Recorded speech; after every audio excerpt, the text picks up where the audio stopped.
All right, hi there, and welcome to an introduction on the sine law. So, as you started trigonometry, you might be used to seeing triangles like this, right? Let's say this was 4 units, this was 3 units, this was 5 units, right? And this is a right triangle. Let's say we didn't know this was 5, right? We'll call it C, and I'll say, okay, how do you find the length of C? And you'd say, okay, well, I know Pythagoras, the Pythagorean theorem, so I know a squared plus b squared equals c squared, right? We can call 4a, so 4 squared. We can call 3b, so 3 squared equals c squared. And then we can say, okay, 4 squared plus 3 squared was that? That's 25, right? Equals c squared. Square root both sides, blah, blah, blah. Pretty standard stuff. Square root of 25 is 5, so we say 5 equals c, right? Nothing too crazy. That's with right angles. Okay, and then I could also say, well, how could we find this angle here? Let's call it theta. And you'd say, well, we have a couple options. We can find C, do some more ratios, but the two things we have right now are 3 and 4. 3 is opposite to theta, so you'd say the tangent of theta is the opposite over the adjacent, which is 3 over 4, and you'd say the angle theta is the inverse tangent of the ratio, so 3 over 4, and then you could get some angle out of that. So that's all fine and dandy until we have something like, oh, whoops, until we have something like this on the left over here. There is no right angle in this triangle. If you haven't figured it out already, as soon as something seems easy in math, they seem to throw something else at you. So this triangle, they all have acute angles, except none of them are 90 degrees. So we're not going to be able to say a squared plus b squared equals c squared. This does not work for all triangles. It works for very specific triangles, right triangles. This is not a right triangle, so we're not going to be able to use Pythagoras. We're going to have to use something called the sine law. And the sine law says if we have three sides, A, B, and C, right, we use lowercase for sides and uppercase for angles. I have no idea why. That's just kind of the convention for mathematicians.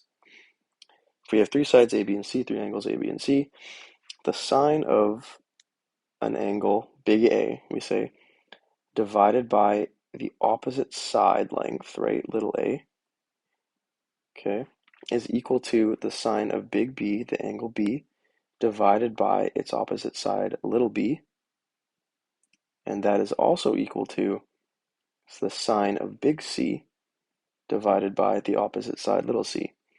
So people always get confused and they say, well, in the question I saw, they said sine of this funny thing, alpha over x equals sine of, I don't know, beta over y. And I say, it doesn't matter what these symbols are. What it matters is what it represents. So the important thing to remember is that the angle, or like the big letter that you're looking at, has to be opposite to the lowercase letter that you're talking about. So if it's like sine, I don't know, q over q, you know that this is your side length and this is your angle, right? And obviously, because we never take the sine of a side length, right? So there's just kind of some intuitive sense, but my main point here is just to really ensure that you guys aren't getting confused with the different letters you're using, because it could be A, B, and C, it could be X, Y, Z. That does not matter one bit. Okay, so back to the question here. Let's say this side length was 5, right? Let's say this side length was also 5, and let's say this side length was 4. So we got an isosceles triangle. Let's say this was 40 degrees, and let's say this was also 40 degrees, right? Because it's isosceles, and then, you know, 40 plus 40 is 80, and then 180 minus 1, or 180 minus 80 would be 100, so this angle is 100. Okay, so in all these triangles with the sine law, if we have all 6 of these things, the triangle is considered solved. If it says solve the triangle, it means it wants you to find everything you can possibly know about the triangle.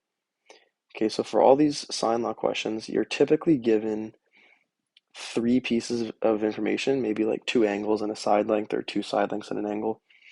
There's two ways we can figure that out or solve the triangle. First is the sine law, which is what this video is about. The second is called the cosine law.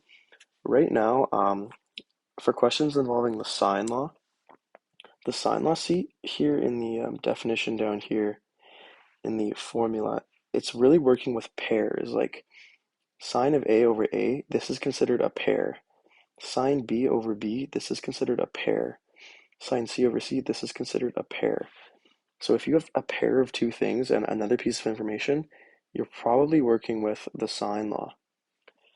Okay, so let's say that this side length here was 5.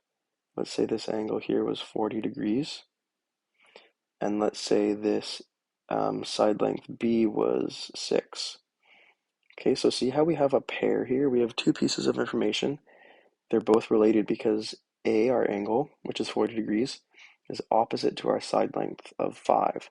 So this is a pair, and that's going to be useful. And then we also have one more piece of information, this side length 6, so that's going to be our B. So if I said sine A over A, see how big A is our angle, little a is our side length, equals sine B over B, where B is our other angle, and little b is our opposite side length.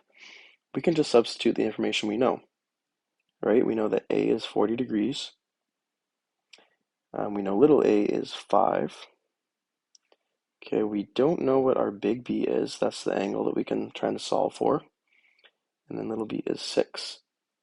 And then from here, it's just kind of some algebra. It's never fun, but we're trying to isolate for sine B over here. So if we multiply both sides by 6 times 6, see how this 6 goes away, and we're just left with sine B on the bottom here, or on the top. And on the left, we're left with 6 sine 40 degrees over 5. And you can just plug this into your calculator. I'm not sure what it is, but it'll give you the sine of B. And be careful, lots of people finish at this step. This isn't what B is, this is what the sine of B is. So this part actually is the same as when you're using right triangles. Like remember you did tan theta equals, let's say like 3 over 4. To find theta, you take the inverse tan of that ratio. That would give you your angle.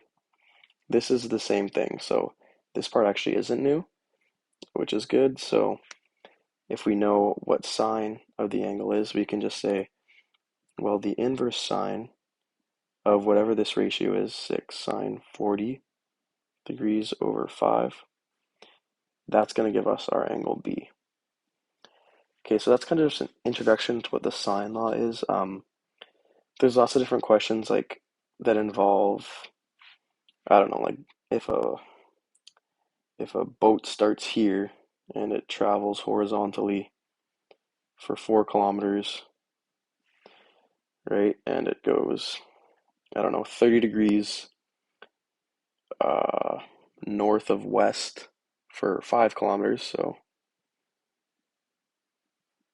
this is 30 degrees here, and this is 5, right? This is not going to be able, or we're not going to be able to solve this with the sine law. This is kind of leading into my next video called the cosine law. See how there's no pairs here? Like if we kind of finish the triangle, we connected these 2 points here. There aren't really any pairs that we can work with because the opposite to the 4 is this angle, opposite to this angle is this side length, and opposite to this side length is this angle, and they're kind of independent pieces of information. We could solve it if we knew, hold on a sec here, we could solve the triangle if we knew, say, this angle was, I don't know, 80 degrees. If we knew this was 80 degrees, see how we have a pair now? We have a pair and one piece of information. If you get one thing from this video, remember, sine law, we're looking for a pair and an extra piece of information. You're almost always going to be given 3 things. And with those 2 things, you can solve the entire triangle using the sine law and sometimes the cosine law. So That's just kind of some intuition, an introduction to the sine law. Hopefully that makes some more sense. And then we can get into some word problems in future videos, including the cosine law. So I'll see you in the next video.